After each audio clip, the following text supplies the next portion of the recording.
அஸ்ஸலாமு அலைக்கும் வரஹ்மத்துல்லாஹி வரகாத்துஹு. தமிழ்நாடு தௌஹீத் ஜமாத் என்னும் சமுதாய பேரியக்கத்தின் சார்பாக அழகிய முன்மாதிரி இப்ராஹிம் அலைஹிஸ்ஸலாம் என்னும் 10 மாத கால தொடர் பிரச்சாரத்தை நாங்கள் கையில் எடுத்திருக்கிறோம். ஆபிரகாம் என்று சொல்லப்படுகிற இப்ராஹிம் என்கிற இறை தூதர் தன்னுடைய சமுதாயத்திற்கு ஏகத்துவ கொள்கையை எடுத்துரைத்தார்கள். அதே போல அன்றைய சமுதாயத்தில் என்னென்ன மூட பழக்க வழக்கங்கள் இருந்ததோ, இன்னும் சமுதாயத்தில் ஏற்பட்ட அனாச்சாரமான காரியங்கள் அத்துணையையுமே எதிர்த்து கடுமையாக பிரச்சாரத்தை மேற்கொண்டார்கள். அதை முன்மாதிரியாக எடுத்துக்கொண்டு எதிர்வரக்கூடிய ஆகஸ்ட் மாதம் ஒட்டுமொத்த தமிழகத்தில் இளைஞர்களை போதை பழக்கத்திற்கு எதிராக பிரச்சாரத்தை மேற்கொள்ளக்கூடிய வகையில் பல்வேறு செயல் திட்டத்தை இந்த ஜமாத் கையில் எடுத்திருக்கிறது. குறிப்பாக போதை பழக்கத்திற்கு எதிராக பல இடங்களில் நாங்கள் பேரணிகளை நடத்த இருக்கிறோம். அதே போல போதை பழக்கத்திற்கு எதிராக துண்டு பிரசுரத்தின் மூலம் விழிப்புணர்வை ஏற்படுத்த இருக்கிறோம். பொதுக்கூட்டங்கள், தெருமுனை கூட்டங்கள், தனித்தனியாக இளைஞர்களை சந்தித்து போதை பழக்கத்திலிருந்து மீட்கக்கூடிய அந்த பிரச்சாரத்தை நாங்கள் தொடர்ச்சியாக செய்ய இருக்கிறோம். அதே போல இன்னும் மற்ற மாதங்களில் இந்த சமுதாயத்தில் ஏற்படக்கூடிய பல்வேறு விதமான அனாச்சாரங்களை களைந்தெடுக்கக்கூடிய விதமாக நாங்கள் எங்களுடைய பிரச்சாரத்தை தொடர்ச்சியாக நடத்த இருக்கிறோம். அந்த பிரச்சாரத்தை எப்படி மக்களிடத்தில் கொண்டு செல்வது என்பதற்காகத்தான் மதுரை மாவட்டத்தின் சார்பாக இந்த செயல் வீரர் கூட்டம் ஏற்பாடு செய்யப்பட்டு இதில் எங்களுடைய பிரச்சார பணிகளை வீரியமாக கொண்டு செல்வதற்குரிய எல்லா விஷயங்களையும் நாங்கள் கையில் எடுப்போம். குறிப்பாக தற்பொழுது தமிழகத்தினுடைய நிலையை நீங்கள் எடுத்து பார்த்தால் மது பழக்கத்திற்கு எதிராக, போதை பழக்கத்திற்கு எதிராக பல்வேறு விதமான விஷயங்கள் நம்முடைய தமிழகத்தில் நடந்து கொண்டிருக்கிறது. இன்றைக்கு மது குடித்து கொண்டு எத்தனையோ நபர்கள் தங்களுடைய வீடுகளை இழந்து போய் நிற்கிறாங்க. குறிப்பாக சமீபத்தில் நீங்கள் கள்ளக்குறிச்சி மாவட்டத்தில் எடுத்துக்கிட்டீங்கன்னு சொன்னால் ஏராளமான நபர்கள் கள்ளச்சாராயம் குடித்து அதில் பல நபர்கள் இறந்து போகிறாங்க. இப்படி அந்த போதை பழக்கத்திற்கு அடிமையாகி உயிரை விடுவதும், பல குடும்பங்கள் நடுத்தருவிற்கு வருவதும் நம்முடைய தமிழகத்தில் அது தொடர் கதையாக ஆகி கொண்டிருக்கிறது. எனவே அதிலிருந்து மக்களை மீட்க வேண்டிய ஒரு பொறுப்பு அனைத்து மக்களுக்கும் இருக்கிறது என்பதை உணர்த்துவதற்காகத்தான் எதிர்வரக்கூடிய அந்த ஆகஸ்ட் மாதம் போதை பழக்கத்திற்கு எதிராக இளைஞரை மீட்கக்கூடிய அந்த பிரச்சாரத்தை நாங்கள் நடத்த இருக்கிறோம். அதே போல இந்த பத்திரிகையாளர் சந்திப்பின் மூலம் இன்னொரு தகவலையும் நாங்கள் தெரிவிக்க இருக்கிறோம். தற்பொழுது கேரளாவில் வயநாடு பகுதியில் கடுமையான மழை வெள்ளம் எந்த அளவு இருக்குன்னா அங்கே அதிகமான மழை வெள்ளம் ஏற்பட்டு பல இடங்களில் நிலச்சரிவுகள் எல்லாம் ஏற்பட்டு ஏறத்தாழ 200 நபர்கள் வர தற்பொழுது பலியாகி இருக்கிறாங்க. இன்னும் அதிகமான நபர்களை மீட்க வேண்டிய கட்டத்தில் அங்கு உள்ள மக்கள் இருந்து கொண்டிருக்கிறாங்க.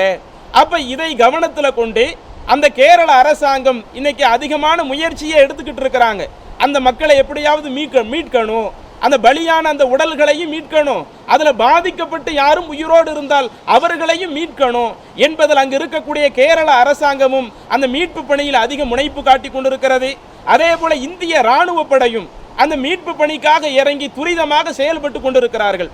இதில் நாங்கள் சொல்லக்கூடிய இன்னொரு தகவல், இன்றைய தினம் எங்களுடைய ஜமாத் சார்பாக எங்களுடைய ஜமாத்தினுடைய மாநில பொதுச் செயலாளர் ஒரு கடிதத்தையும் கேரளா முதல்வருக்கு எழுதியிருக்கிறார். தமிழ்நாடு தௌஹீத் ஜமாத் என்ற எங்களுடைய அமைப்பை பொறுத்தவரையில் நாங்கள் பல்வேறு விதமான சமூக பணிகளில் ஈடுபடுகிறோம். தமிழகத்தில் மழை வெள்ளம் என்று ஏற்பட்டாலும், புயல் பாதிப்புகள் என்று ஏற்பட்டாலும், அந்த இயற்கை சீற்றங்களிலிருந்து மக்களை பாதுகாக்கக்கூடிய, இன்னும் அந்த பாதிக்கப்பட்ட மக்களுக்கு உதவக்கூடிய பல்வேறு விதமான பணிகளை நாங்கள் தொடர்ச்சியாக கையில் எடுத்து வர்றோம். அப்போ இது போன்ற சமுதாய அமைப்பாக இருக்கக்கூடிய எங்களுக்கு அங்கே கேரள முதல்வர் அனுமதி கொடுக்கணும். ஏறத்தாழ ஒரு 100 ஆம்புலன்ஸ்கள் வரை எங்களுக்கு தமிழகத்தில் இயங்கி கொண்டிருக்கிறது. 100 ஆம்புலன்ஸ் ஓடிக்கொண்டிருக்கிறது. நாங்கள் எங்களுடைய ஆம்புலன்ஸுகளையும் அங்கே மீட்பு பணிக்காக அனுப்ப தயாராக இருக்கிறோம். இன்னும் எங்களுடைய ஜமாத் சார்பாக பல்லாயிரக்கணக்கான தொண்டர்களும் அங்கே போய் மீட்பு பணி செய்வதற்கு தயாராக இருக்கிறாங்க. ஆனால் நம்ம கேள்விப்பட்ட வரையில் அந்த மீட்பு பணியை அரசாங்கமும் இராணுவம் மட்டும் செய்கிறாங்க. அந்த மக்களை பாதிக்கப்பட்ட மக்களை மீட்பதற்கு அரசாங்கமும் இராணுவமும் களம் இறங்குவதை போல அனைத்து தன்னார்வ அமைப்புகளையும் களம் இறங்க செய்தால்தான் யார் விருப்பப்பட்டு வர்றாங்களோ அந்த சமூக பணிகளில் தங்களை ஈடுபடுத்த நினைக்கிறாங்களோ அவர்களுக்கும் அந்த அரசாங்கம் அனுமதி கொடுக்கும் பட்சத்தில் இன்னும் மக்களை மீட்பதற்குரிய அந்த வழிவகைகள் நாம் சிறப்பாக செய்யலாம். அதை இன்றைக்கு எங்களுடைய ஜமாத் சார்பாக ஒரு கோரிக்கையாகவே கேரள முதல்வருக்கு கடிதம் எழுதியிருக்கிறோம். அதே போல இந்திய ஒன்றிய அரசிற்கு நாம சொல்லக்கூடிய இன்னொரு தகவல், பொதுவாக சமீபத்தில் மத்திய அரசாங்கம் என்ன செய்தது, நாடாளுமன்றத்தில் பட்ஜெட்டை தாக்கல் செய்தது. அந்த பட்ஜெட்டை நீங்க எடுத்து பார்த்தீங்கன்னா யாரெல்லாம் இன்றைக்கு எதிர்க்கட்சிகளுடைய வரிசைகள் இருக்கிறாங்களோ அந்த எதிர்க்கட்சிகளுடைய வரிசைகளில் இருக்கக்கூடிய அந்த அவர்கள் ஆட்சி செய்யக்கூடிய மாநிலங்களுக்கு முறையாக பட்ஜெட்டுகள் ஒதுக்கப்படவில்லை. குறிப்பாக வெள்ள நிவாரண பணிகள் என்று எடுத்துக்கிட்டா அதுல எதிர்க்கட்சிகள் ஆளக்கூடிய நம்முடைய தமிழகம் இன்றைக்கு அறவே புறக்கணிக்கப்பட்டு இருக்கிறது. இதற்கு முன்னாடி உள்ள அந்த மழை வெள்ளத்தில் எவ்வளவோ உதவி செய்ய வேண்டிய இடத்துல இருக்கக்கூடிய மத்திய அரசாங்கம் தமிழக அரசு கோரிக்கை வைத்தும் இன்றளவும் அந்த நிவாரண தொகையை வழங்காமல் காலம் தாழ்த்தி கொண்டிருக்கிறது. ஆனா இப்ப கேரள வயநாடினுடைய பாதிப்பு என்பது அது இன்னும் அதிகமான உயிர்கள் பலியாகுமோ என்று எல்லா மக்களும் அச்சப்படக்கூடிய அளவிற்கு கடுமையான பாதிப்பாக இருந்து கொண்டிருக்கிறது. இன்னும் சொல்ல போனால் இன்றைய அந்த வானிலை ஆய்வறிக்கையும் சொல்லுகிறது, கேரளாவில் இருக்கக்கூடிய அந்த வானிலை ஆய்வறிக்கையும் பல இடங்களில் ஆரஞ்சு அலர்ட் விட்டிருக்கிறார்கள். இன்னும் அதிகமான மழை பொழிவதற்கு வாய்ப்பு இருக்கிறது என்று ஆரஞ்சு அலர்ட் எல்லாம் விட்டிருக்கிறார்கள். அப்ப அந்த மக்கள் கடுமையான சிரமத்தை எதிர்நோக்கி இருக்கும் பொழுது ஒன்றிய அரசு இதுவரை அந்த கேரளாவிற்கான முறையாக பட்ஜெட்ல எப்படி தமிழகம் புறக்கணிக்கப்பட்டிருக்கிறதோ அதுபோல கேரள மாநிலமும் அந்த பட்ஜெட்ல புறக்கணிக்கப்பட்டிருக்கிறது.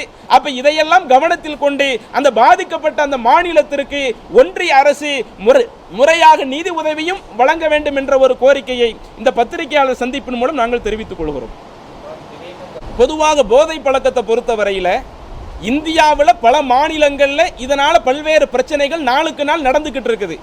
நம்மளுடைய தமிழகத்தில் நீங்கள் எடுத்து பார்த்தாலும் போதை பழக்கத்திற்கு எதிராக போதை பழக்கத்தினால நிறைய சிரமங்களை நாம் சந்திச்சுக்கிட்டே இருக்கிறோம். இன்னைக்கு நீங்கள் பாருங்க, டாஸ்மாக் கடையை அரசாங்கம் நடத்துகிறார்கள். அரசாங்கத்துக்கு அந்த டாஸ்மாக் மூலம் அதிகமான வருவாய் வருகிறது என்பதற்காகவே அதை இன்றைக்கு அவங்க அரசாங்கம் நடத்தி கொண்டிருக்கிறார்கள். ஒரு பக்கம் வருவாயை பார்க்கக்கூடிய அரசாங்கம் அதனுடைய மறுபக்கத்தை யோசிச்சு பார்த்ததா? எத்தனை நபர்கள் அந்த மதுபானத்தை வாங்கி குடிக்கிறாங்களோ குடிக்கிற நபர்களுக்கு உடல் அளவில் என்ன பாதிப்பு அதை அரசாங்கம் கவனிக்க மாட்டேங்குது.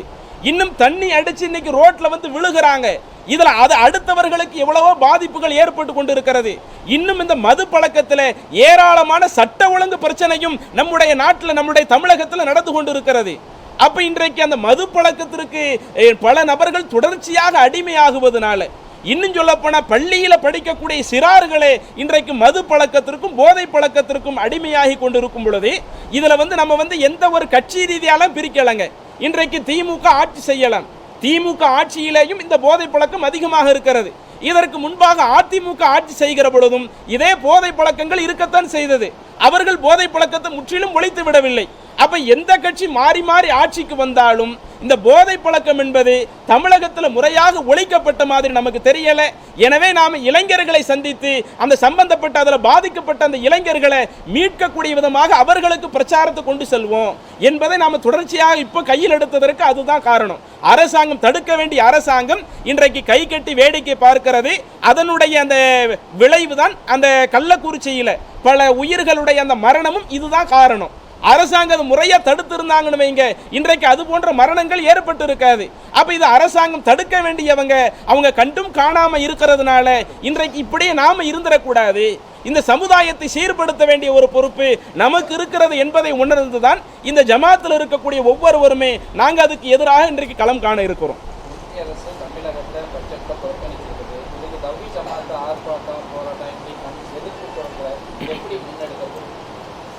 பொதுவாக ஒன்றிய அரசை பொறுத்தவரையில் அவங்க தாக்கல் செய்த அந்த பட்ஜெட் என்பது ஆரம்பத்தில் சொன்ன மாதிரி தான் டோட்டலாக எதிர்க்கட்சிகளை புறக்கணிப்பதற்குரிய ஒரு பட்ஜெட்டாகத்தான் இருக்கிறது. இன்னும் சொல்ல போனால் இப்போ இருக்கக்கூடிய அந்த கட்சியை தக்க வைப்பதற்கான ஒரு பட்ஜெட்டாகத்தான் நாம் இந்த பட்ஜெட்டை பார்க்கிறோம்.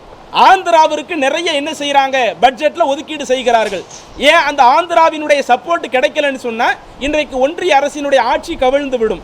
அதே போல பீகாருக்கு என்ன செய்யறாங்க, நிறைய பட்ஜெட்டை அதுக்குரிய அந்த பொருளாதாரத்தை ஒதுக்குறாங்க. அவர்களுடைய தயவு அவங்களுக்கு இல்லைன்னு சொன்னா இன்றைக்கு ஒன்றிய அரசு கவிழ்ந்து விடும். அப்ப தங்களுடைய அரசை காப்பாற்றக்கூடிய விதமாகத்தான் பல்வேறு மாநிலங்களை புறக்கணித்து விட்டு இவங்க தொடர்ச்சியாக இப்படி செய்துக்கிட்டு இருக்கிறாங்க. இது கடுமையாக கண்டிக்கப்பட வேண்டிய ஒன்று. என்றைக்கு அந்த பட்ஜெட் வெளிவந்ததோ, வெளிவந்த அன்றைய தினத்திலிருந்தே நாங்கள் எங்களுடைய கடுமையான கண்டனங்கள் என்ன செய்து விட்டோம், நாங்கள் பதிவு செய்து விட்டோம். இனி பல நேரங்களில் நாங்கள் ஆர்ப்பாட்டங்கள் நடத்த வேண்டிய சூழல்கள் இருக்கும். பல்வேறு சமூக பிரச்சனைகளை எடுத்து நாங்கள் ஆர்ப்பாட்டம் செய்கிற பொழுது அதில் இந்த பட்ஜெட் விஷயமாகவும் நாங்கள் என்ன செய்வோம், தனிப்பட்ட முறையில் எடுத்து சொல்லிக் கொள்வோம். எங்களுடைய ஜமாத் சார்பாக பொதுவாக எந்த மழை வெள்ளம் வந்தாலும் நாங்கள் நிவாரணப் பொருட்களை தொடர்ச்சியாக அனுப்பக்கூடிய ஒரு நபர்களாகத்தான் நாங்கள் இருக்கிறோம். ஏற்கனவே இதற்கு முன்னாடி கேரளா மழை வெள்ளத்தில் பாதிக்கப்பட்ட பொழுதும் இங்கே இருக்கக்கூடிய நபர்கள் ஏராளமான பொருளாதார உதவியை எங்களுடைய ஜமாத் மூலமாக கொண்டு போய் சேர்த்தோம். அங்கு உள்ள அரசாங்கம் எங்களுக்கு அனுமதி அளிக்கும் பட்சத்தில், இப்போ அவங்க அனுமதி அளிக்காமல் இருக்கிறாங்க, அங்கு உள்ள அரசாங்கம் எங்களுக்கு அனுமதி அளிக்கும் பட்சத்தில் மீட்பு பணியிலேயும் நாங்கள் களமிறங்க தயாராக இருக்கிறோம். அதே போல் நிவாரணப் பொருட்களை இங்கிருந்து மக்களிடம் திரட்டி அங்கு கொண்டு போய் சேர்ப்பதற்கும் நாங்கள் தயாராக இருக்கிறோம். என்னுடைய பேர் முகமது ஒலி, தமிழ்நாடு தௌஹீத் ஜமாத் மாநில செயலாளர்.